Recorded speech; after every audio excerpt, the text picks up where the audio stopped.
നിങ്ങളുടെ അക്വേറിയങ്ങളിലോ fish പോണ്ടുകളിലോ oxygen കുറയുന്നുണ്ടോ? എങ്കിൽ ഇത് നിങ്ങൾക്കുള്ള വീഡിയോ ആണ്.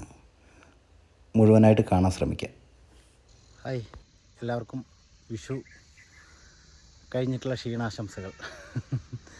അപ്പോൾ ഞാനിന്ന് വന്നിരിക്കുന്നത് നമ്മുടെ നാട്ടിലൊക്കെ പുതുമഴ പെയ്ത് ഇങ്ങനെ മഴയൊക്കെ പെയ്യുന്ന സമയമാണ്. അപ്പോൾ നമ്മുടെ മത്സ്യക്കുളങ്ങളിൽ അതുപോലെ തന്നെ അക്വേറിയങ്ങളിലൊക്കെ ഓക്സിജൻ്റെ കുറവുകൾ അനുഭവപ്പെടാറുണ്ട്. അല്ലെങ്കിൽ ചിലപ്പം കറണ്ട് പോയിട്ടുള്ള പ്രശ്നങ്ങൾ, അതുപോലെ നമ്മുടെ മോട്ടർ പെട്ടെന്ന് സ്റ്റക്കായിട്ട് ഉള്ള ഒരവസ്ഥയൊക്കെ ഉണ്ടാവാറുണ്ട്. അങ്ങനെ ഉണ്ടാകുമ്പോൾ നമ്മൾ എടുക്കേണ്ട ഒരു മുൻകരുതൽ, നമ്മുടെ കയ്യിൽ അത്യാവശ്യം വേണ്ട ഒരു പ്രോഡക്റ്റിനെ പറ്റിയാണ് പരിചയപ്പെടുത്താൻ വേണ്ടിയാണ് ഞാൻ ഈ വീഡിയോയിൽ വന്നിട്ടുള്ളത്. നമ്മുടെ മത്സ്യങ്ങളെ ഹെൽപ്പ് ചെയ്യാൻ നമ്മൾക്ക് മാത്രമേ സാധിക്കുകയുള്ളൂ. അപ്പോൾ നമ്മൾ ഹെൽപ്പ് ചെയ്യണം. ഇതാണ് നമ്മൾ പരിചയപ്പെടുത്താൻ വന്ന പ്രോഡക്റ്റ്. ഇത് ഓക്സിജൻ ടാബ്ലറ്റാണ്. ഓക്സിജൻ ടാബ്ലറ്റ് എന്ന് പറഞ്ഞാൽ ഇത് 1 കിലോൻ്റെ ഓക്സിജൻ ടാബ്ലറ്റാണ്.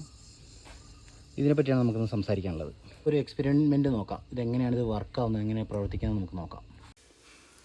ഇതാണ് ഓക്സിജൻ ടാബ്ലറ്റ്സുകൾ. ബോക്സിൽ വരുന്നത് ഇതുപോലെയുള്ള ടാബ്ലറ്റുകളായിട്ടാണ് വരിക. അപ്പോൾ ഇതിൻ്റെ ഗ്രാന്യൂൾസും ഉണ്ട് കേട്ടോ. ഗ്രാന്യൂൾസ് നമുക്ക് എമർജൻസി ആയിട്ട് പെട്ടെന്ന് ഉപയോഗിക്കാൻ വേണ്ടിയിട്ട് ഗ്രാന്യൂൾസ് ഉള്ളത്. ഇത് ടാബ്ലറ്റാണ്.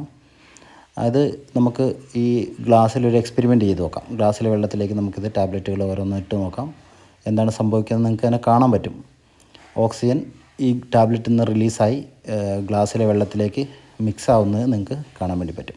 അതായത് നമ്മുടെ അക്വേറിയത്തിലെ പമ്പ് എങ്ങനെ പ്രവർത്തിക്കുന്നോ അതുപോലെ ഈ ഓക്സിജൻ നമ്മുടെ പോണ്ടിൽ അതിനെ കഴിഞ്ഞ് എഫിഷ്യൻ്റായിട്ട് പ്രവർത്തിക്കും. അതായത് dissolved oxygen level 6 and above വരാൻ വേണ്ടിയിട്ട് നമുക്ക് പറ്റും. അപ്പോൾ നമ്മുടെ മീനുകളൊന്നും ചത്തുപോയില്ല. അപ്പോൾ ഈ മീനുകൾ എങ്ങനെയാണ് ഈ ഓക്സിജൻ കുറവ് നമുക്ക് നോക്കുക എന്ന് പറഞ്ഞാൽ, മീനുകൾ മുകളിൽ വന്ന് വെള്ളവും വായുവും കൂട്ടി കടിച്ച് നിൽക്കുന്നുണ്ട് എങ്കിൽ അത് മനസ്സിലാക്കേണ്ടത്, അതിന് നമുക്ക് മനസ്സിലാക്കേണ്ടത് ആ വെള്ളത്തിൽ ഓക്സിജൻ വളരെ കുറവാണെന്നുള്ളതാണ് നമ്മൾ മനസ്സിലാക്കേണ്ടത്. ഇപ്പോൾ ഏതാനും ദിവസങ്ങൾക്ക് മുമ്പ് കെട്ടുകളിലൊക്കെ ഒരു വാർത്ത ഉണ്ടായിരുന്നു. കെട്ടുകളിലെ മീനുകളൊക്കെ ചൂട് കാരണം ചത്തുപോയെന്ന്. അപ്പോൾ ചൂട് മാത്രമല്ല പ്രശ്നം, ഓക്സിജനും ഒരു പ്രശ്നമാണ്. നമ്മുടെ അക്വേറിയങ്ങളിൽ എപ്പോഴും അക്വേറിയങ്ങളിലോ അല്ലെങ്കിൽ പോണ്ടുകളിലൊക്കെ 6 ppm അളവിൽ ഓക്സിജൻ മിക്സ് ആയിരിക്കണം നമ്മുടെ വെള്ളത്തിൽ. എങ്കിൽ മാത്രമാണ് മീനുകൾക്ക് ബെറ്റർ ഗ്രോത്ത് ഉണ്ടാവുള്ളൂ. അതുപോലെ തന്നെ ഇവരുടെ ശ്വസന പ്രക്രിയ, അതായത് ഈ ചെകിളപ്പൂക്കൾ വഴി ഓക്സിജൻ സ്വീകരിക്കുന്ന മത്സ്യങ്ങളാണ് ചെമ്മീൻ, കരിമീൻ, തിലാപ്പിയ, അങ്ങനെയൊക്കെ കാളാഞ്ചിയൊക്കെ വളർത്തുന്ന ആളുകൾക്ക് ഇത് ഉപകാരപ്പെടും. കോഴിക്കാർപ്പ് ഉള്ള ആളുകൾക്ക്, കോഴിക്കാർപ്പുകൾ വളർത്തുന്ന ആൾക്കാർക്ക് ഇത് ഉപകാരപ്പെടും. അപ്പോൾ എല്ലാവരും 1 കിലോയെങ്കിലും വാങ്ങി സൂക്ഷിക്കും. ഞാൻ നമ്പർ ഇതിൽ സ്ക്രീനിൽ കൊടുക്കാം, അതിൽ കോൺടാക്റ്റ് ചെയ്ത് കഴിഞ്ഞാൽ അവർ അയച്ചു തരും.